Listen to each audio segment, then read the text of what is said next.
Hey guys, it's DBWhatIfs. Back again with part 6 of What If Goku Always Wore Weighted Clothing. In the last part, we saw the group take on the Ox King, and Goku was able to show off how strong he truly is against such a powerful individual. Luckily for them, the Ox King was friend not foe. Goku was tasked to take Chi-Chi to Master Roshi's to retrieve the Bancho fan. Now, on to the what if. Goku and Chi-Chi finally make their way to Master Roshi's island. They see Master Roshi and Turtle below.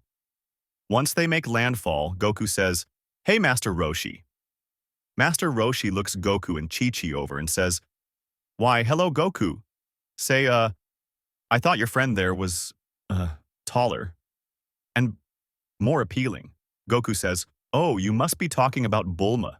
This is Chi-Chi. Her father is the Ox King." Master Roshi looks at Chi-Chi fondly before saying, "Ah yes, he was my second pupil. How nostalgic." Goku then chimed in with, "And my grandpa was your first, right?" Roshi looked at Goku dazed for a moment before saying, "Oh, you're Gohan's boy, eh? Haha. That makes a lot of sense. I remember him telling me about a boy with a tail." Goku laughs and says, "Oh yeah? He also made me these new weighted bands to carry around." Master Roshi smiles and says, "You like weight training, huh? You ought to come train with me.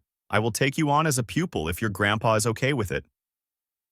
Goku's eyes lit up as he said, "Really? Sure, that sounds like fun, but Grandpa Gohan died a long time ago." Master Roshi stammers and says, "He did. Oh, I'm very sorry for your loss." Goku then says, "Thank you. But for right now, Chi-Chi and I were actually sent here by the Ox King to retrieve the Bancho fan."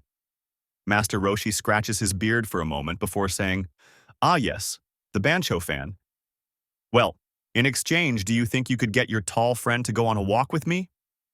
Goku blinks confused and repeats, "A walk?" Master Roshi nods his head and Goku says, "Sure, that should not be an issue." Master Roshi cheers and says, "Wahoo! Now, what did I do with it?" The turtle spoke up and said, "Master, you used it as a coaster and made it sticky. Then you just threw it out." Roshi grimaces and says, "Ah, you're right. Tell you what, I have something better than the fan." Chi-Chi says, "How do we even know that he's able to help us, Goku?" Goku laughs and says, "I trust that he can because he said he could." Chi-Chi says, "Wow, Goku, you're very trusting." Master Roshi then says, "I can't ride on that dang old cloud, so come to me."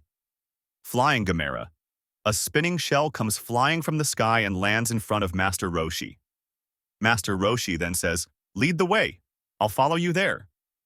Once there, Goku and Chi-Chi land, and Goku says, "So, the Bancho fan has been destroyed."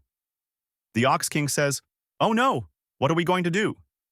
Goku shakes his head and says, "Master Roshi said he has something better." Here he comes now. Master Roshi jumps down from the flying Gamera and lands before the group. The Ox King runs up to Master Roshi and greets him heartily, saying, "Master Roshi, it's really you. It's been so long." Master Roshi then says, "Now just a minute there. I heard about the things you've been doing up here. Hurting people over some silly treasure. Is that the way that I taught you?" The Ox King embarrassingly speaks up and says, No, Master. I'm sorry. Please forgive me." Master Roshi then says, "We'll see. But first." Master Roshi then makes his way over to Goku and says, "Hey kid, remember our deal, okay?" Goku says, "Oh yeah." Bulma, Master Roshi and Goku meet up behind a destroyed chunk of wall. Bulim then speaks up and asks, "What is this all about?" Master Roshi said, "If I can put out the fire, you have to go on a walk with me around my island." Bulma then crosses her arms and says, "What? No way, old man."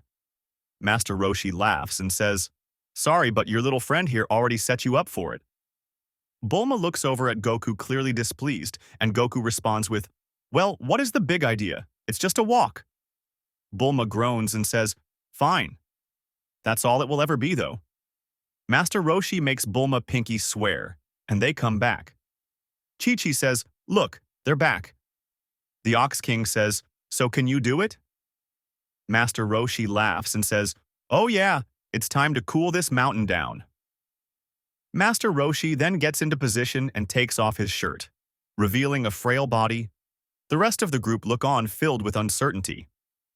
Master Roshi then takes a deep breath in and then a deep breath out. Suddenly, his muscles start to grow, and he bulks up until he is extremely muscular. The group watches on in amazement as Master Roshi says, "Ka! May! Ha! May! Ha!" A blue light emits from Master Roshi, blinding everyone. It fires off and puts out the fire. Everyone stands there in shock, and the Ox King speaks up, "Beep, but..." Everything. It's gone. Master Roshi turns around and realizes that the whole castle was wiped away, leaving nothing but rubble. Master Roshi then laughs and says, "Whoops, guess I don't know my own strength." Goku then says, "Can you teach me that technique, Master Roshi?" Master Roshi laughs and says, "It'll take you at least 50 years, kid," Goku quietly repeated in a sad tone.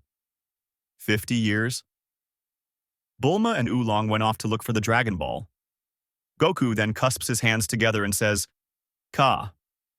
May, ha. May, ha." A small tiny blue light emits from his hands and blasts the car that Yamcha had given them, destroying it completely. Goku says, "Whoa, I did it." Master Roshi stared in stunned silence as he says, "That really is Gohan's boy, huh?" Bulma finds the Dragon Ball and comes back and notices the car completely destroyed. Bulma asks, "Hey, who did this?" Goku smiled and said happily, "I did." Bulma then glares at Goku and says, "You dummy." The Ox King then said, "Hey, since you guys brought Master Roshi to us, why don't you just take one of my cars?" Bulma's eyes light up as she says, "Really? Oh, thank you so much." The Ox King flicked a capsule out of his fingers and out popped a hover car. Oolong, Bulma, and Goku all get in the car, but just as they were waving goodbye, Master Roshi says, "Hey, aren't you forgetting something?" Bulma then groans and says, "Oh, right, give me a second." Bulma and Oolong then sneak off behind a destroyed piece of building. And Bulma says, "Oolong, I need you to transform into me and go on this walk with that old man, all right?" Oolong says, "Absolutely not." Bulma glares and says, "I'll say piggy if you don't." Oolong says, all right, all right, all right." Oolong then transforms into an ugly form of Bulma and asks, "How's this?" Bulma gets mad and says, "That looks nothing like me, you moron." Oolong then fixes the transformation and heads over to Master Roshi. Oolong, disguised as Bulma, then said to Master Roshi, "Hey, instead of going on a walk, how about we talk about how incredibly attractive you are?" Master Roshi blushes, then says, "You really think so?" Oolong, disguised as Bulma, says, "Oh yes. Here, this is for you." Oolong, disguised as Bulma, exposed the top half to Master Roshi. Master Roshi then has a nosebleed. Oolong goes back over to Bulma and transforms back to normal. Bulma then punches Oolong over the head and said, "You big dummy, how could you do that?" Back at the car, Goku had been sitting there waiting when Chi-Chi came up to him and asked, "Hey Goku, do you think that you'll ever think about me?" Goku smiles, then says, "Oh yes, of course. Do you think that you'll think about me, Chi-Chi?" Chi-Chi blushes and says, "Oh my gosh." Goku stares at her confused, but Bulma and Oolong get back in the car as they wave their goodbyes to the Ox King, Master Roshi, and Chi-Chi. The gang takes off down the road. Yamcha then says, "Well, I guess it's time for us to follow them, Puar." Bulma, Goku, and Oolong all head on their way to the 7th and final Dragon Ball as Yamcha and Puar follow closely behind. After a long time of traveling, Bulma notices that the gas gauge is almost empty. She says, "I think we need to fill up on gas. There should be a town close by." Eventually, the gang makes it to town. As they were driving through it, a couple of people screamed at the sight of them and ran away. Goku thought that their reactions were strange. As Bulma pulled the car up to a gas station pump, the pump attendant got scared and screamed as well. Goku says, "Hey Bulma, I think these guys are scared of you." Bulma says, "It's not every day that they get to see a beauty like me. Now, I'm going out to look for a new change of clothes and some dino caps." As Bulma continued walking, she noticed that people were in fact actually scared of her. She thought that it was freaky. Back at the car, the guy who filled up their gas said, "Filled to the brim." Oolong said, "Hey, if you don't mind, our friend should be back in a bit with some cash." The man said, "Oh, no, no, no, it's on the house, free." Oolong and Goku look bewildered for a moment before sharing a smile. Back over with Bulma, she was at a dino cap store selecting a few dino caps from the anxious-looking employee. She then asks him, "How much?" He says, "No, please, please, it's free. Please take it and go." Bulma says, "Oh wow, thank you," takes the capsules and exits the store. On her way to the next store, she says, "Man, I made out like a bandit." Eventually, she made it to the clothes store. The man there was also frightened and she switched out her bunny costume to something else.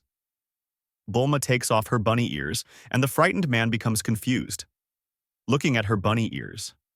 He then said, "Wait, you're not a part of the rabbit gang?" Bulma looks confused and shakes her head. The man yells, "Get out of my store! Keep the clothes or whatever, but get out!" Bulma said, Okay, fine, geez." Bulma then exits the store, confused. Bulma started making her way back to the car when she noticed that no one was paying attention to her anymore. She said to herself, "Huh, that's odd." Bulma finally makes it back to the car and says, "Hey guys, I got groceries." Goku said, "All right, I hope there's food in those bags. I'm starving." Suddenly, two men wearing rabbit ears came by and kicked over an apple stall, causing a bunch of apples to fall over. One of the men said, Those apples were disgusting. We want our money back." The owner of the apple stall apologizes profusely and says, "I'm sorry, but you got it free." The other rabbit guy spoke up and said, "I don't think you heard him right. He wants his money back, you hear?" Goku then asks, "What's going on?"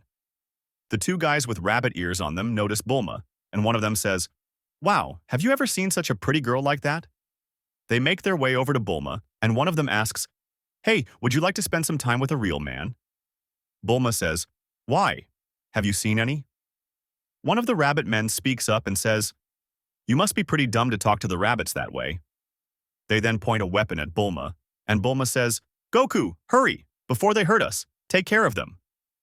Goku, eating bread, swallows it, then says, "Okay."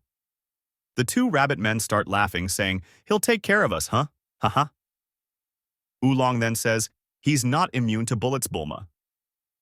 Suddenly, Goku charges at one of the rabbit men and punches them in the gut, causing them to fall forward unconscious. The other one readies his weapon and prepares to fire, only for Goku to jump over him and knock him unconscious too. The townspeople notice the men unconscious, as they all run over and tie the men up. Goku then says, "I think that takes care of that." Goku, Bulma, and Oolong then head off to get the final Dragon Ball now that the rabbit gang has been taken care of. Yamcha and Puar follow closely as well. Join us next time for when the gang goes up against the Pilaf gang. This was a long episode, but a lot happened. The main difference in this What If is that the rabbit gang weren't conscious to be able to call Boss Rabbit in. I'm not particularly fond of Boss Rabbit, but I'm glad that he couldn't waste everyone's time. Unfortunately, that means that the bond between Yamcha and Goku isn't as strong as the original, and we don't get to see Yamcha's nice characteristics yet. Hopefully in the next part, his good qualities will shine through.